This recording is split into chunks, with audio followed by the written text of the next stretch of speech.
her story is really deeper than just like her saying like, oh, I almost did this. And then they freak out on her, not giving her any benefit of the doubt or really able to let her explain herself. Am I sensing some nerves? A little camera shy? Let's do a little warm up so we're feeling revved up and comfortable for your wedding day. Yeah? All right, let's try it. Let's do a little warm up on our feet.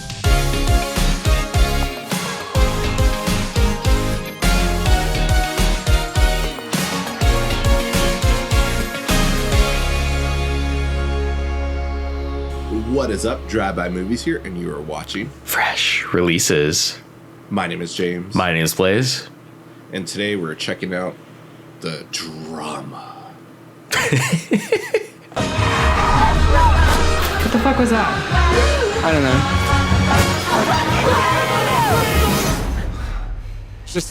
That's some drama.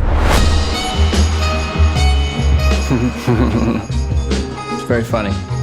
The Drama is Christopher Borgle's fourth feature film and is the story of a happily engaged couple that is put to the test when an unexpected turn sends their wedding week off the rails. So this is one of those movies that has a major plot spoiler, and I'm honestly shocked that it didn't get spoiled for me. I was kind of avoiding it at the time, and then we weren't sure if we were going to be able to get a chance to see this one, and then we caught it on VOD, and I'm surprised enough time had passed where I'm like, there's no way this wasn't spoiled for me. Like, I think I'm getting better at avoiding spoilers, or my algorithm is so broken that it just assumes I don't care about spoilers, or I'm gonna get spoiled anyways. But James, what do you think of this movie? Yeah, so glad I didn't get spoiled too, because I think everyone was interested what the secret was going to be from the trailer. That's like what hooks you in, and you know that that's going to be the driving force of the plot and all the drama that we see in the trailer of just everyone kind of turning against each other and be like, what is she doing here? Or like, how can you still be with her? How can you still talk to her after what she said? So I was really curious to hear what it was, and it was not at all what I expected. We're probably going to have to get into spoilers to kind of chat more about this movie, but I watched this movie extremely high, hearing that it was going to be like, I was told that it was going to be a funny movie, but the whole time I was just like, ooh, I'm on Zendaya's side. While watching, I got confused. I'm like, yeah, I'd be concerned and be like, oh my God, like, let me hear more. I sympathize. Like, what pushed you to be in this kind of thought process at the time when you consider doing this unthinkable act? And seeing all these people just kind of come at her throat and just being like, oh my God, you freak. Like, my cousin was in an accident and all that stuff. And so at the time, my mind couldn't comprehend whose side it was. It's like, these people are just being crazy and overreacting, right? And luckily, though, as I paused it, chatted more with my girlfriend with me, we're like, okay, now I'm understanding this movie, and I started to laugh a lot more. But at first, I was tripped out, thinking whose side am I supposed to be on? But it's very easy to understand, especially after having conversations with people. But just I had that cloud mindset watching the movie, though. This movie honestly feels like it would be torture high, just because of how many times it jumps to characters, what they're thinking, or their thoughts almost, and shows you different interactions and how they would take place. It would be very confusing, I feel like. So I'm surprised that you were able to even catch up with it, because I think I would have been lost in within 5 seconds if I was stoned. But yeah, I think just gonna preface this, we didn't get this movie spoiled for us by any means, and I think there's honestly no way to talk about this movie without spoiling it. So I just want to say, I think you should go watch the movie, pause this, go watch it, come back, check out our thoughts. But yeah, this movie has an insane plot that there's no way to talk about this without it. But yeah, basically there's an instance where Zendaya, Robert Pattinson, Alana Haim, and then I forget the other actor's name, but they're all talking and saying oh, what's the worst thing that you've ever done?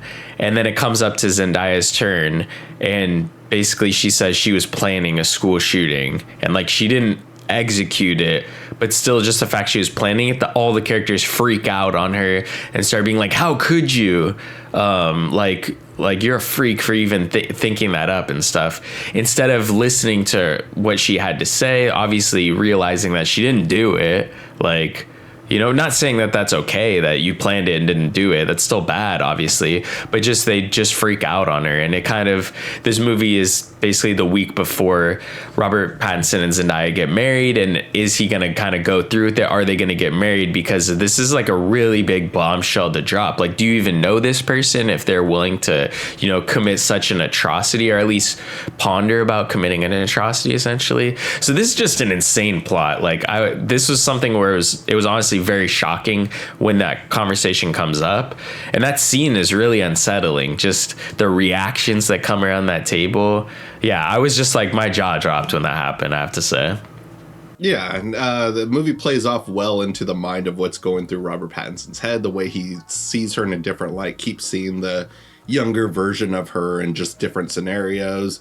Like, you know, just like kind of daydreaming about like these crazy horrific images also that he has throughout the movie. I thought the movie captured those well and kind of like come up for a good shock value for the movie. Like, I'm not normally a fan of shock value, but it works well for a movie like this that's, you know, supposed to be a lighthearted like thing that everyone goes through in marriage and stuff. Like, oh, am I marrying the right person? Like, you know, do I know everything, or do I want to know everything? Do I trust her? Do I trust him and stuff?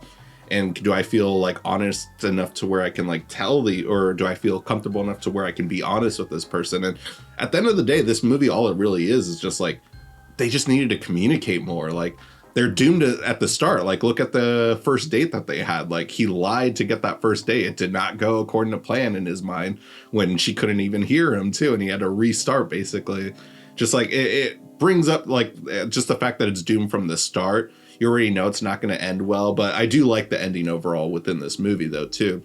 That was unexpected to see that they're going to try to start over and retry again. But I mean, they're already married, but like just starting their date over again, I thought was a very clever way to end. But one thing though that I thought was like really great about that scene was like, as I thought about it, like, and that's kind of when I started getting out of my stoned highness.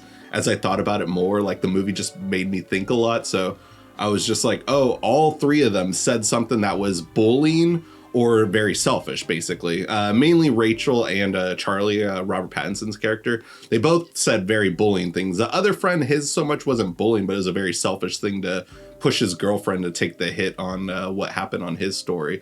So, but hers is something where it was just something related to being bullied, and she regrets like even having those thoughts, and that's the worst thing she ever did. Very different from them when they're kind of holding back on their storylines too, where first person who's actually honest was a result of bullying too. So I thought it was a very interesting like storyline to make me think when I was like super high and just like trying to enjoy a fun movie, but I was like, oh no. Yeah.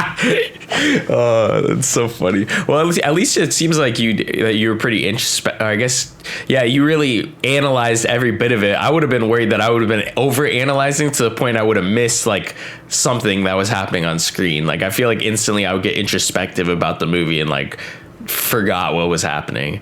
But yeah, like I think you nailed it right there with just the fact that the other characters had almost like committed certain things, whereas Zendaya's character didn't commit like an atrocity, you know, a negative thing, where the others actually did kind of act on certain negative aspects. And in a way, theirs are worse, even though in the grand scheme of things, hers would have been worse, but she didn't act on it.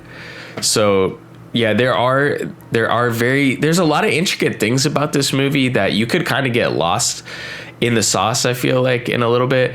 And that was one thing I didn't really love about the movie, was kind of like those little flourishes that Christopher Borgli had, where it's like showing like Robert Pattinson with Zendaya like as a child. Like some of those scenes I'm like, that's a little weird here going on here.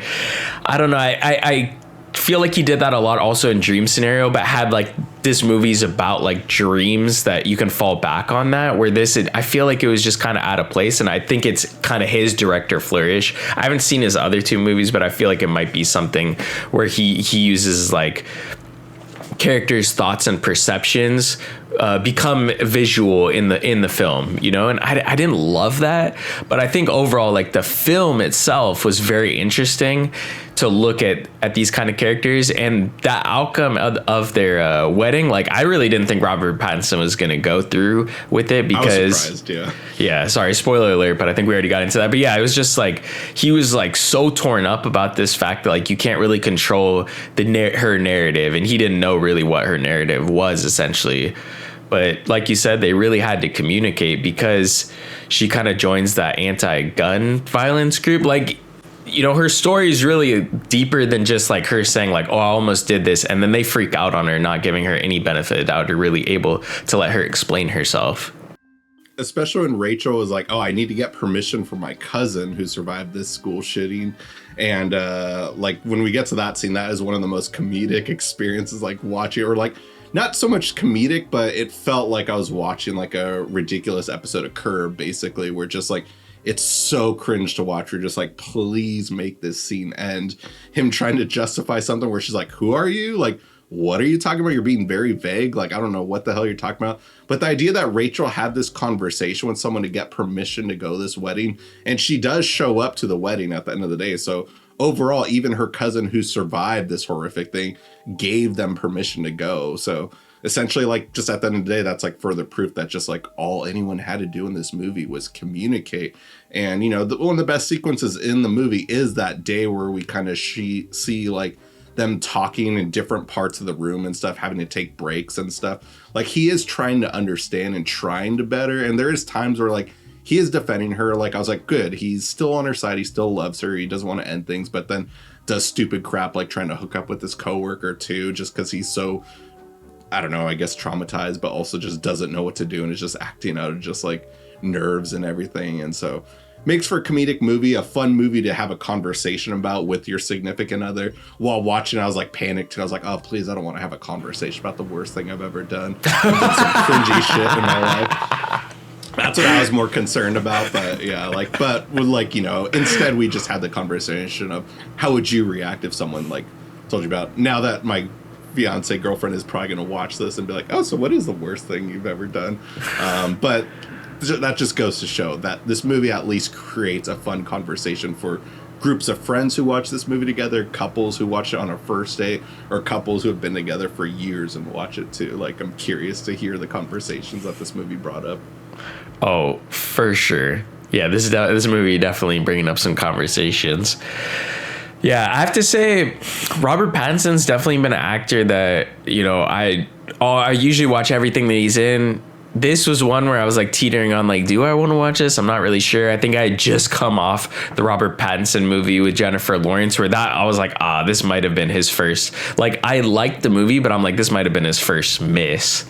So it made me hesitant to go check this out. But I have to say, you know, I shouldn't be sleeping on Zendaya. I thought she was great in this movie. And I think like the combination of them two, I should just be watching basically everything that they do going forward after this movie.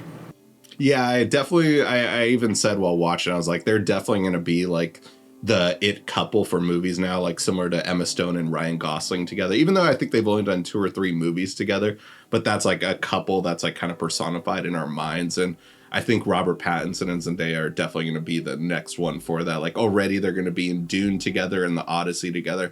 Not saying that they're lovers in those movies or anything, but just the fact that they're going to be working together. And then this movie, not so much being a huge box office hit, but it's had legs in its entire run in theaters, just goes to show that I think people are there to see them. The chemistry in there I thought worked well, and I just can only see it getting better from here on with like another, I'd say a better director, I guess. Not that this movie was badly directed, but, you know, I think with the right material, though, they can be the next like Notebook or La La Land couple, basically, where just like people can like have posters of them and just want to see the movies of them working together, I guess you could say. Most definitely. And I think that they just always pick good projects, whether together or separate, you know, like they're always picking good movies. I love Challengers. And honestly, I've loved anything Robert Pattinson has done in the last decade. Yeah, so, you know, let us know in the conversation. Keep the conversation going. A great way to help support us is by keeping it going in the comments down below. Let us know if you had an awkward conversation or if you had an awkward experience watching the movie. And if you guys haven't already, go ahead and smash the like button, hit the subscribe button, and click that notification bell to get all of our latest updates. And speaking of updates, you can catch all our social media links down below. We got our links to Instagram, Twitter, TikTok, and also our own personal Letterboxd accounts. That's it for this week. Tune in next week for a brand new video.